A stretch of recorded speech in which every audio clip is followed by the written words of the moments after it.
ಏನ್ ಗುರು ನಮಸ್ಕಾರ. ನನ್ನ ಹೆಸರು ಪ್ರೀತಮ್. ಇವತ್ತಿನ mission 5 kilometre for 5th day. ಒಂದು ವಾರದ ನಂತರ ಓಡಕ್ ಬಂದಿದ್ದೀನಿ.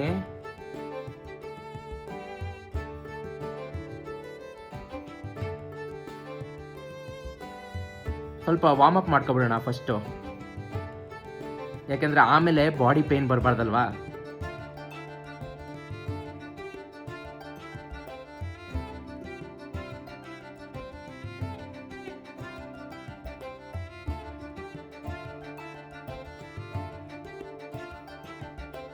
ಮೊದಲೇ 2 ಕಿಲೋಮೀಟರ್ ಮಾತ್ರ ಸಾಕ ಸ್ಮೂತ್ ಆಗೋಯ್ತು ಇವತ್ತು. ಆದ್ರೆ ಆಮೇಲೆ ಸ್ವಲ್ಪ ಹೊಟ್ಟೆ ಕೆಳಗಡೆ ಕ್ರ್ಯಾಮ್ ಶುರು ಆಯ್ತು ಗುರು. ಇನ್ನು ಏನು ಆಗಿಲ್ವಲ್ಲ ಅನ್ಕೋತಿದ್ದೆ, ಅಷ್ಟಲ್ಲಿ ಶುರು ಆಗೋಯ್ತು. ಹೋಗ್ತಾ ಹೋಗ್ತಾ ನೋಡೋಣ. ಸ್ವಲ್ಪ ಉಸಿರಾಟ ಜಾಸ್ತಿ ಆಯ್ತು, ಪೇಸ್ ಕೂಡ ಸ್ವಲ್ಪ ಸ್ಲೋ ಆಯ್ತು. ಒಂದು 3.5 ಕಿಲೋಮೀಟರ್ ಅಷ್ಟಿದ್ದಾಗ 1 ಸೆಕೆಂಡು ಸಾಕು ಹುಡುಗರು, ಇವತ್ತು ಆಯ್ತಾ ಇಲ್ಲ ಅಂತ ಅನ್ಸ್ಬಿಡ್ತು.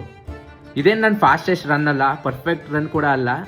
ಆದರೆ ಒಂದು ವಾರದ ನಂತರ ಫಾರ್ಮ್ ಮೇಂಟೈನ್ ಮಾಡೋಕ್ಕೆ ಟ್ರೈ ಮಾಡಿದ್ದೀನಿ. ನಾಳಿನ ಮಿಷನ್ ಡೇ 6 ಮತ್ತೆ ಸಿಗೋಣ.